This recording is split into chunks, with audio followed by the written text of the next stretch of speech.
I'm a local film critic. I write for The Verge, which is Vox Media's tech and entertainment site. And I'm here to moderate a Q&A with some of the filmmakers. Thank you so much for coming out to the Chicago debut, the Chicago premiere of American Fable. And especially thank you so much to people in the audience who were part of making this film, who are part of this film being made. We're so glad that you guys are all here. And thank you all for hanging around for the Q&A. Yay, filmmakers. Yay, all of you.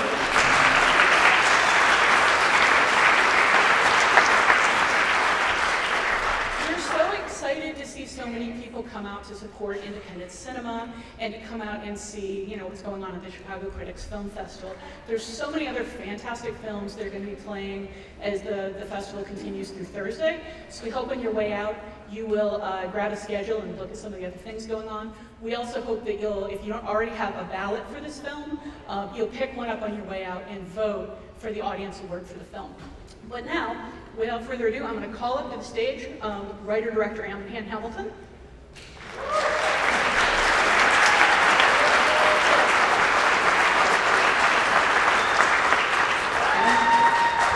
And we have the remarkable star of this film, Peyton Kennedy.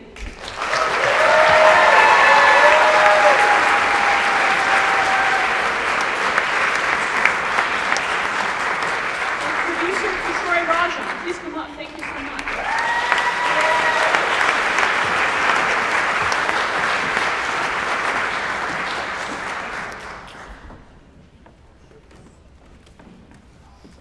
Sorry.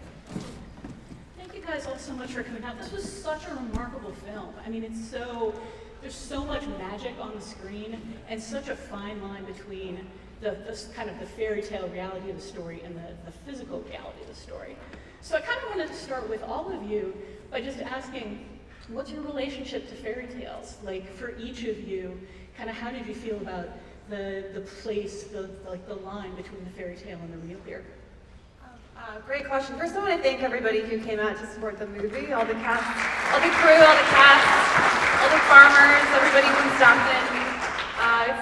I feel like it's like my birthday party and my wedding at the same time. I really appreciate you guys. Well, fairy tales are our first entrance to story. I mean, it's what we first hear as children, and I think it's what resonates the most with me still. And I think we think of the world in a sort of fairy tale lens. Most of us do.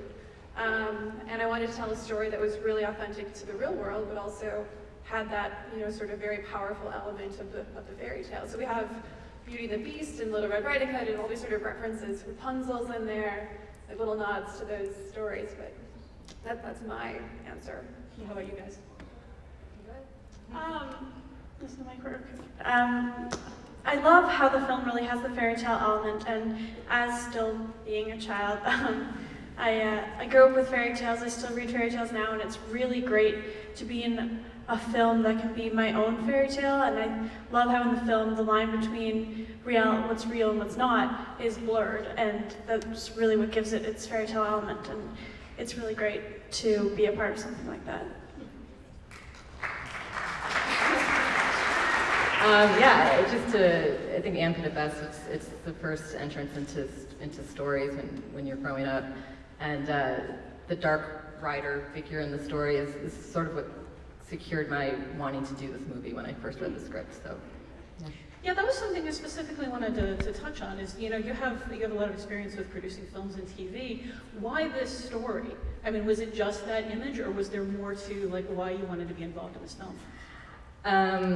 We had a mutual friend, someone I went to college with and who knew Anne well, knew she was looking for a producer and put us in touch. And I read the script and we spoke on the phone a bunch, and I just really loved the scope of what she was trying to do. I just loved how ambitious it was. And this world is very foreign to me. I'm a New Yorker. I don't have a lot of experience in farmland. And that was really intriguing, and it was a very easy yes for me. Yeah. Peyton, I'm curious for you, what was the hardest part of this movie? There's so much that we see on screen that seems physically difficult or emotionally difficult. What stood out for you as something that was difficult to do in this film? Wow. It's really hard to pick out something that was really difficult when there's a lot of really great things about the film. I don't know. I'd have to say maybe trying, because it's set a few years in the past, more than a few years, and trying to really get a grip on the farmers' view of what this was happening. And I'm also a Canadian, so it was good to really see it from an American's point of view, and I think really getting into that part of the character, the American and set in the 80s in farmland, is really probably the hardest part of the role. Gotcha. And you kind of got your start as a filmmaker working with Terrence Malick, and it just feels like there's so much Terrence Malick up on the screen with these just the sun-kissed environments and the vivid colors. I'm wondering if you could talk about that experience and whether that informed the film, or whether you were drawn to Terrence Malick because you had this kind of vision in your head of what you wanted a film to look like. Well, I guess I reached out to work for Terrence Malick when I decided I didn't want to be a lawyer, and it was like this strange sort of, not a great story, so I won't go into it, but I remember loving The Thin Red Line when I was in college, because I studied Heidegger and he had studied Heidegger, and it just really resonated with me. So I wanted, part of the reason I wanted to be a filmmaker was because I wanted to make movies that moved me the way The Thin Red Line, that moved people the way The Thin Red Line had moved me, and I hope I get to do that. And so, but he also was born he was born in a really rural part of the country, and was able to leave and then come back and tell stories about it. And I think that's really unique and rare, and we need more of that. So we can't just have storytellers coming out of LA and New York. It's not representative. So I really saw myself in him. Gotcha. Peyton and Ann, I was hoping you could both kind of talk about your relationship on set. Most specifically, Peyton, I'm really curious, like, what kind of advice Ann gave you that was key to you understanding this character and deciding who she was? Well, actually, Ann and I, even before I flew out to Chicago, Ann and I had many Skype calls and in person going through the entire script. And we really looked deep down into every scene and really went behind what I'm thinking after each line, after what every line anyone else is saying. That really helped me get into the role, because I really knew what Anne was looking for and how I could incorporate that into my viewing of the role.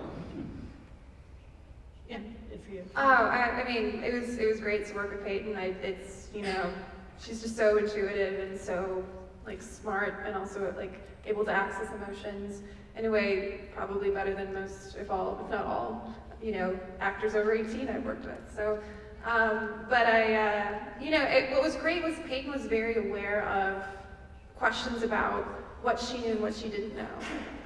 Because the movie is really told from two perspectives, but there isn't a single scene without her in it.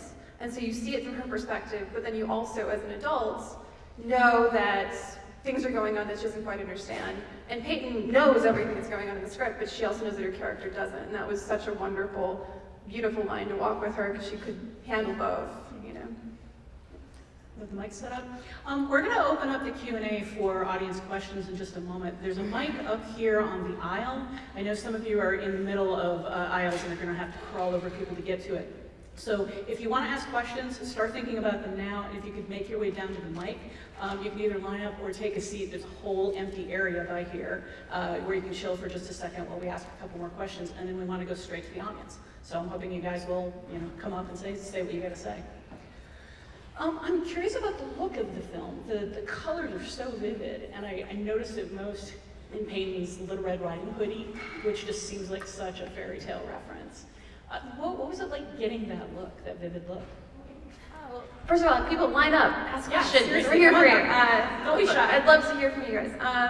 Well, I mean, Peyton, I'll have Peyton speak to this, because I think she's really, you've talked about color before, but the movie's very colorful for two reasons. One is every color is symbolic, which I think she'll talk about, and then two, I think when you're telling a story that's a fairy tale, you can either put it in black and white, or you can hyper-realize the colors, and so we're about 20% over, we're 20% over real, and that's how you can tell, like, we're not really in reality. Well, I think. Hello?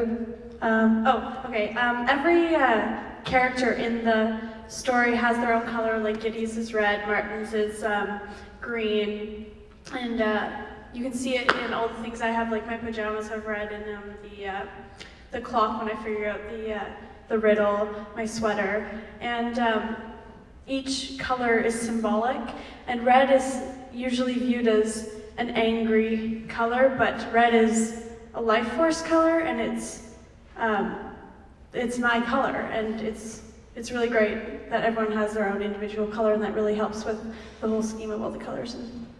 There's a point where you have Vera in red too, though, that same kind of like vivid popping red, and I'm wondering what that was like symbolically. I mean, that was just the exception to the rule. Like Vera's purple because she's sort of a royal figure, and purple's the color of royalty. In that particular scene, though, given the golden of the barn, and Giddy wasn't really wearing red, we wanted to have that pop in the middle, because red's the most important color. And then you see red later in the last scene where Giddy's got that red bloody hand in the red barn, and it's sort of a foreshadowing of that, just in terms of color choice. Okay, well, it looks like we've got our first question. It's not so much of a question as a comment, but I spent 40 years in the film industry, and I know how patient with the story this was when you wrote it, and you must have known to tell a story this patiently and this precise, that there was one person that was going to carry this story for you. And I'm not a casting director, but she really carried the story, and I'm trying to imagine someone else. I'm trying to picture someone else that could have done that. I mean, it was pretty phenomenal. So Thank you. I'm very impressed. I'm impressed with the story, and I'm impressed with the casting all the way through. It's very good. Thank you. Thank you.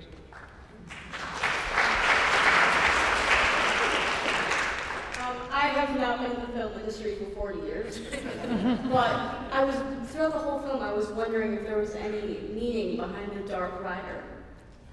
If there was any meaning at all. Yes, there is.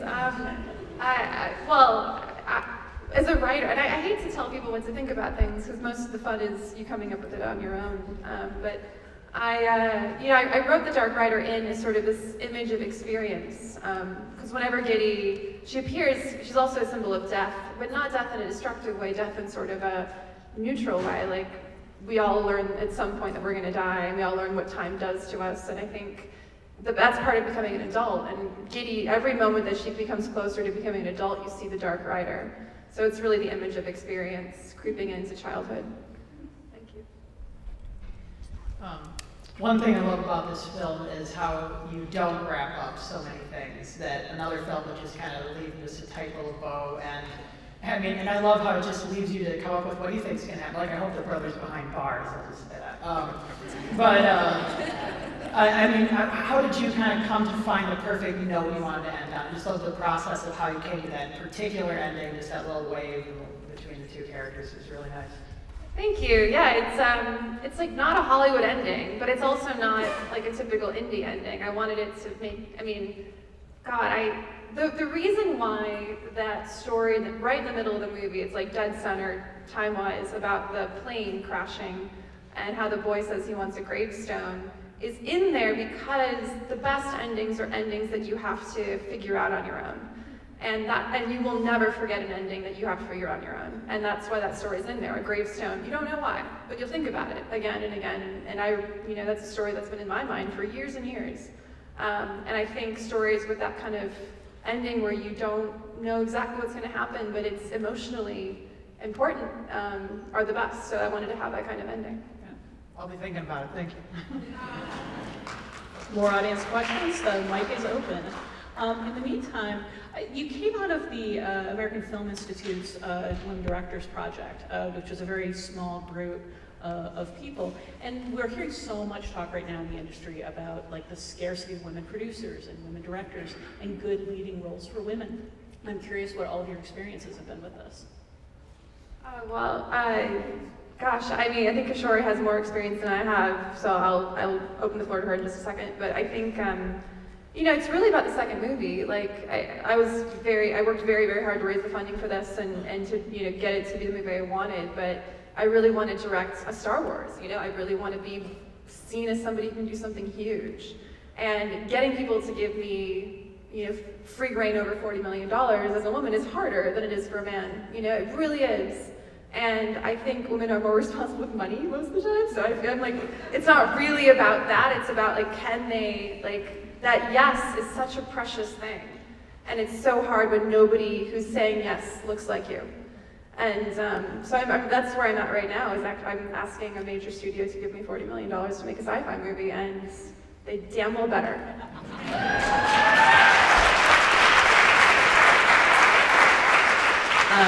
Yeah, I mean, this is a huge topic, and it's hard to even know where to start or end on this, but I think what's important to know is that when you look at the top film schools in the country, UCLA, NYU, Columbia, AFI, USC, UT Austin, etc., the number of people who are admitted into the program come in equal numbers. There are equal female and male directing focused people coming into the program, so the interest, there isn't a gender gap in the interest in these career paths, which I think is always really important to acknowledge, because the drop-off is not natural. In my experience, I think the big gap that you see where the opportunities start to wane is what Anne's actually talking about, when you go from feature number 1 to feature number 2. There's just less faith there just seems to be less faith in women to be able to prove themselves without a body of work, whereas there is still excitement about finding like a Cary Fukunaga after one feature.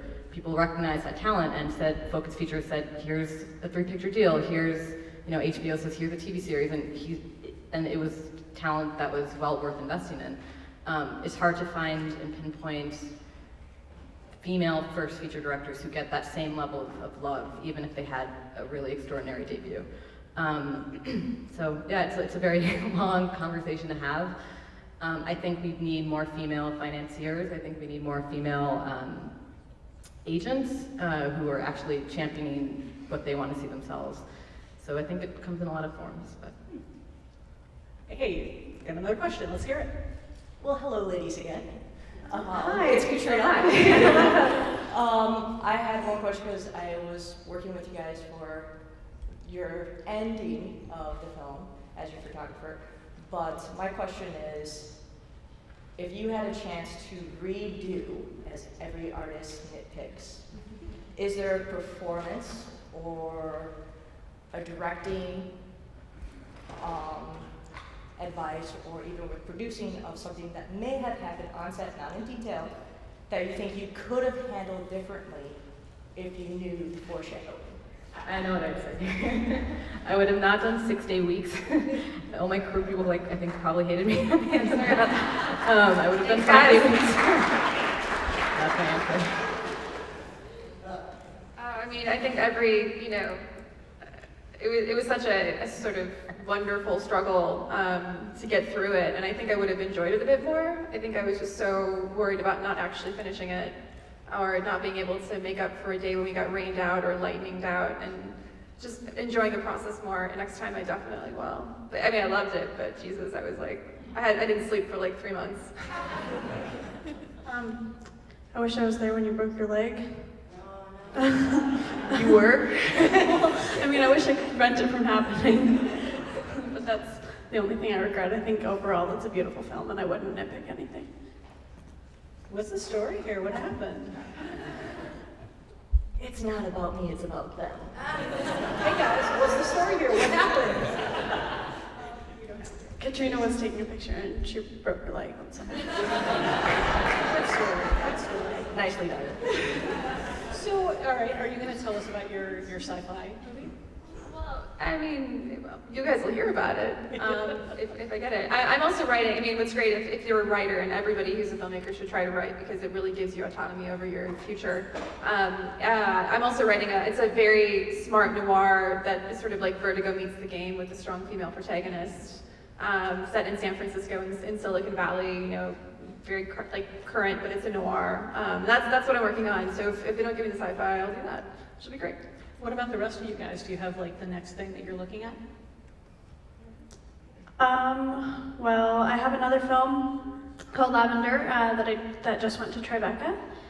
And I have another film that'll come out later this year, hopefully, that I filmed in the end of 2014.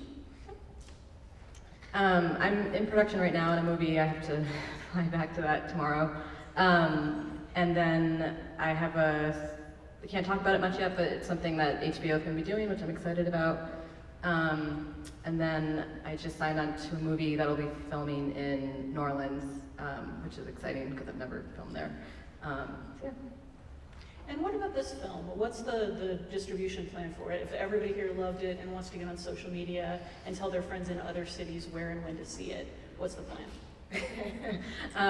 So we're at the start of what's referred to as the fest circuit. We premiered in Austin in March and are now starting to do more regional fests in the US, and soon we'll be starting to do international premieres, which will be very exciting. And the next screening we're doing is in Minnesota, June 3rd, and then we'll be in Las Vegas, and then there's a lot more news coming, which I can't yet be public yet about, but if you, this is where I sound like a politician, like us on Facebook and go to AmericanFable.com, you can keep up to date on all the screenings, and hopefully we'll have some news to share very soon. Is there a good way for people to support the film? Yeah, this has been one of the best crews and people I've ever worked with. You guys have been very good about social media. So keep doing what you're doing. Hashtag American Fable, Facebook, all of it. We see it, we love it. And I will say these more smaller festivals like in Minnesota and so forth are really important for us to build our audiences. So we really appreciate the effort. Hi, Steve. Thank you. Have a question? What was it like to have to go out in the boondocks and work with a bunch of old farmers? I don't know if you guys all know Steve, but he was really he made sure we had everything that we needed. He's really like the guardian angel of this movie, so thank you, Steve. It was fantastic, and I really miss you guys. Speaking of, we're all going to be meeting in the lounge, which is right next to the entrance to this wonderful theater, for a drink. Please join us if you have time, and say hello if you want. And thank you for. I don't know if you have other questions. I don't know. I can't see anybody past the first row, so I don't know how much. I think we're all out of questions here. Should we carry on, or do you guys want to break and get a drink with the filmmakers? I mean, that sounds pretty awesome. All right, it sounds like they're ready for that drink. Thank you guys so much for coming. Just a reminder, you should have gotten ballots on your way in.